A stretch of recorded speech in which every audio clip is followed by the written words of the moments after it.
পুতুকন, তই যে দিনৰ দিনটো ঘৰতে সোমাই থাকি টিভিটোকে চাই থাক, নহ'লে গোটেই দিনটো শুই থাকিবি। তই জানো দেউতাৰ অকণমান সহায় কৰিব নোৱাৰ কামত? দেউতা এটা বয়স হৈ আহিছে, অকলে অকলে কিমান কাম কৰিব? তই ইমান ডাঙৰ ল'ৰাটো এতিয়া ঘৰতে এনেকৈ সোমাই থাকিলে আৰু ক'ত হ'ব কচোন? এতিয়া এইটো বয়সতো দেউতাৰ অকণমান আৰাম কৰিব দিব লাগিছিলে, কামবোৰ তই কৰিব লাগিছিলে। কিন্তু তোৰতো কাম কৰা একো ধান্দাই নাই, এনেই আৰু ঘৰতে খাবি শুবি, নহ'লে গোটেই দিনটো টিভিটো মুখতে বহি থাকিবি। তথাপিও তই কাম এটা কৰি নিদিয়। মোকে বোলে ঘৰৰ কাম এটা কৰি সহায় কৰি দিছে, সেইটোও নাই। এনেকৈ আৰু কিমান দিন চলিব? এনেকৈ ইমান এলেহুৱা হ'লে নহ'ব আৰু দেই। মইনো কিয় কাম কৰিব লাগিছে? তুমি ঘৰৰ কামবোৰ কৰিবলৈ আছাই, দেউতাই বাহিৰৰ কামবোৰ কৰেই। আৰু এতিয়াও দেউতাই কাম কৰিবলৈ পৰা বয়স আছে। কাম কৰিবলৈ যেতিয়া নোৱাৰিব তেতিয়া বেলেগ কথা, আৰু তেতিয়ালৈকেতো বহুত টকা হৈ যাব, মই কাম নকৰাকৈ চলি যাব। মই আকৌ কিয় কাম কৰিব লাগিছে তোমালোকে থাকোঁতে? কি যে আৰু মই ঘৰত কি এনেও থাকিব নোৱাৰোঁ নেকি? মই এইবোৰ একো কাম চাম কৰি থাকিব নোৱাৰোঁ দেই, এইবোৰ মোৰ দ্বাৰা নহ'ব। তুমি মোক মিছাতে আমনি কৰি নাথাকিবাচোন। তোক কথা কৈছে সঁচাকৈ একো লাভ নাই।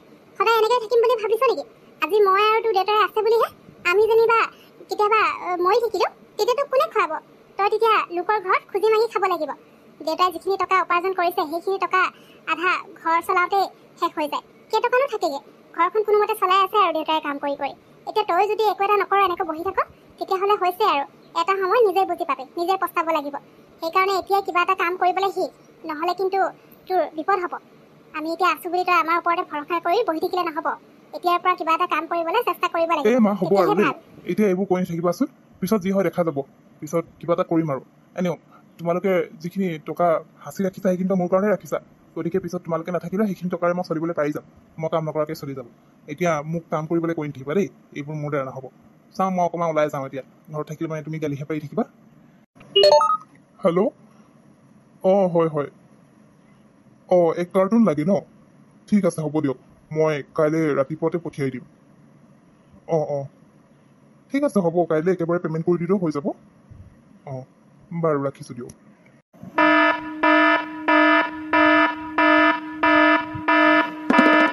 বাবা, এতিয়া ঘৰখন কেনেকৈ চলাম মই ভাবিয়ে পোৱা নাই।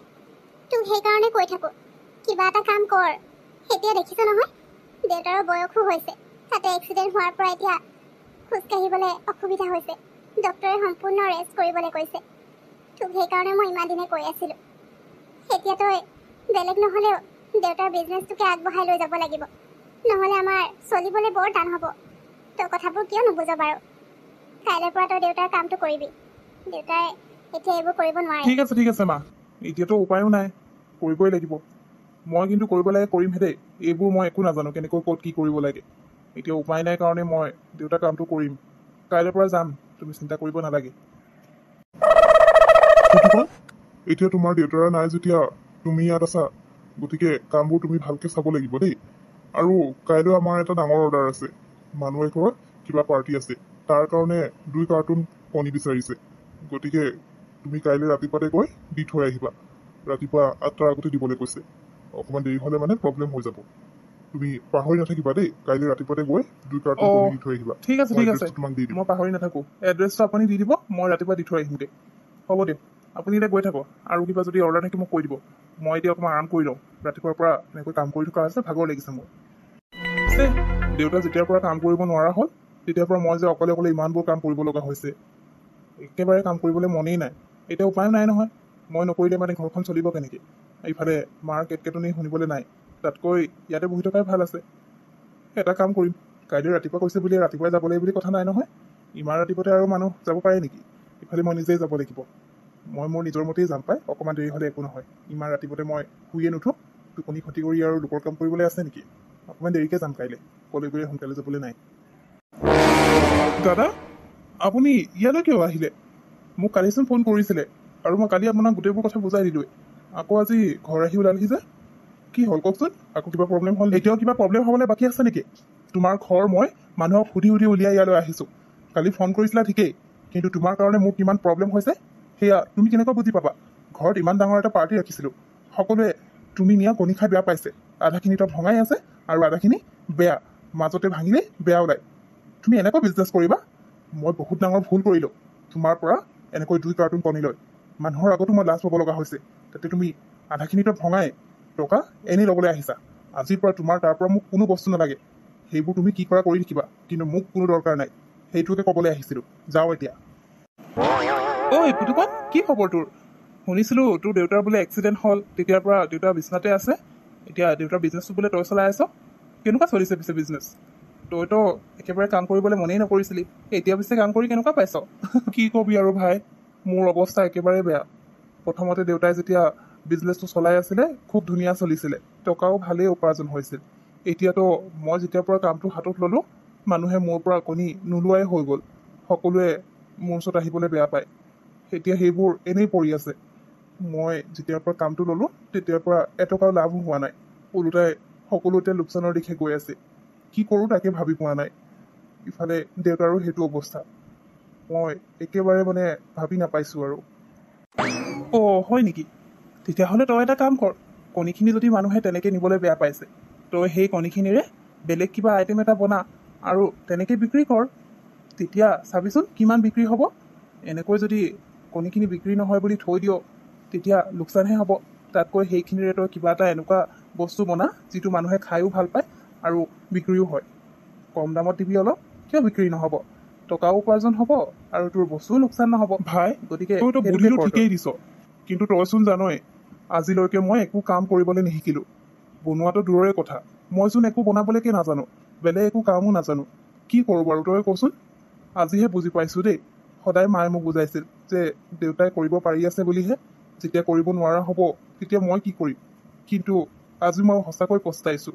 মইতো একো কামেই কৰিবলৈ নিশিকিলোঁ, এতিয়া ক'ত কি কৰি খাওঁ সেইটোহে বুজি নাপাইছোঁ। তই দিয়া উপায়টো ঠিকেই, পিছে মই যে একো বনাবলৈ নাজানো। আৰে ভাই, তই বনাবলৈ নাজানো বুলি কৈছ, কিয় পাহৰি গলি নেকি?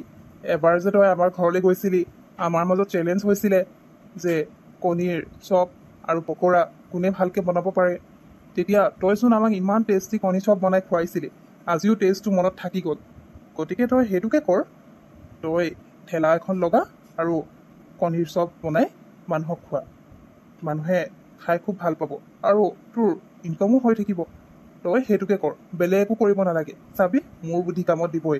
অঁ, তই ঠিক বুদ্ধি দিছ, মইতো সেইটো পাহৰিছিলোঁৱে। অঁ, তহঁতেতো চবেই খাই খুব ভাল পাইছিলি, এতিয়া পিছে বনালে সিমানে টেষ্টি হ'বনে নহয় সেইটো আকৌ নাজানো। এটা কাম কৰিম, প্ৰথমতে মই ঘৰত বনাই চাম আৰু তোক টেষ্ট কৰিবলৈ দিম, লগতে মাহঁতকো টেষ্ট কৰিবলৈ দিম। মাহঁতে আৰু তই যদি খাই ভাল পাওঁ তেতিয়া মই সেইটোকে বিক্ৰী কৰিম।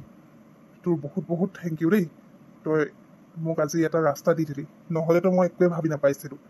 বাৰু হ'ব দে, এতিয়া গৈ থাকোঁ, তই আহিবি আমাৰ ঘৰলৈ গধূলিকৈ।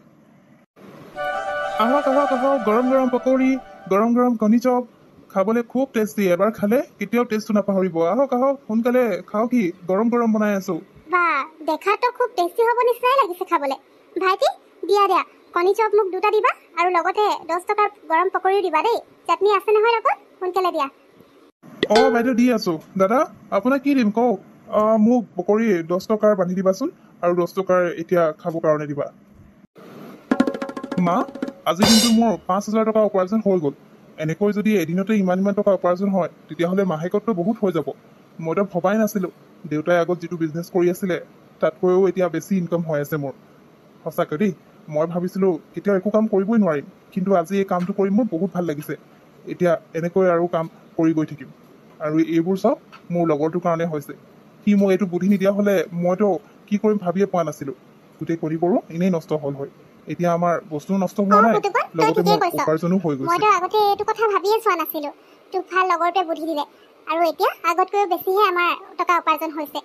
মোৰতো বিশ্বাসেই হোৱা নাই তই এনেকৈ কিবা এটা কাম কৰিছ আৰু এনেকৈ উপাৰ্জন কৰিছ বুলি। মই ভাবিছিলোঁ তই কেতিয়াও একো কাম কৰিবই নোৱাৰিবি নেকি, যিহে এলেহুৱা আছিলি। এতিয়া অন্ততঃ নিজে বুজি পাইছ নহয় যে কাম একো এটা নাথাকিলে কিমান অসুবিধা হয়। এতিয়া আৰু মোৰ চিন্তা নাই। বাৰু হ'ব যা, মই ভাত বাঢ়ি দিওঁ, তই ভাত খাই ল'বি, তাৰপিছত অকণমান আৰাম কৰি ল'বি। নাই নাই মা, মই এতিয়া আৰাম কৰি থাকিলে নহ'ব, মোৰ ভাগৰ লগা নাই। মানে এজেগাত কিবা বাৰ্থডে পাৰ্টি এটা আছে, তাৰ কাৰণে মোক 50টা কণী চপ আৰু আলু চপ বনাই দিবলৈ কৈছে, পেকেটিং কৰি পিনে। সেইকাৰণে এতিয়া মই সেইখিনি ঘৰতে বনাম আৰু বনাই মেলি দি থৈ আহিব লাগিব গধূলি। তুমি ভাতটো বাঢ়ি দিয়া, মই মুখ হাত কেইটা ধুই ভাতটো খাই লওঁ, তাৰপিছত আকৌ মোৰ কামত লাগি যাওঁ। এতিয়া আৰু বহি শুই থাকিবলৈ মোৰ ওচৰত একেবাৰে সময় নাই দেই। হয়নে? মোৰ যে বিশ্বাসেই হোৱা নাই দেই, যিটো ল'ৰাই এটা সময়ত এটা কাম কৰিবলৈ মন কৰা নাছিলে, এলেহুৱা হৈ গোটেই দিনটো ঘৰতে পৰি থাকিব, এতিয়া আকৌ আৰাম কৰিবলৈ অলপ সময় নাই নে? হ'ব হ'ব, মই ভাত বাঢ়ি দিওঁগে তাৰপিছত ময়ো তোৰ লগত লাগি দিম বাৰু তই অকলে কৰিবলৈ আকৌ দেৰিও হ'ব নহয় সোনকালে দুইটাই মিলি জুলি কৰিম আৰু তই যা মুখ হাতকেইটা ধুই সোনকালে আহ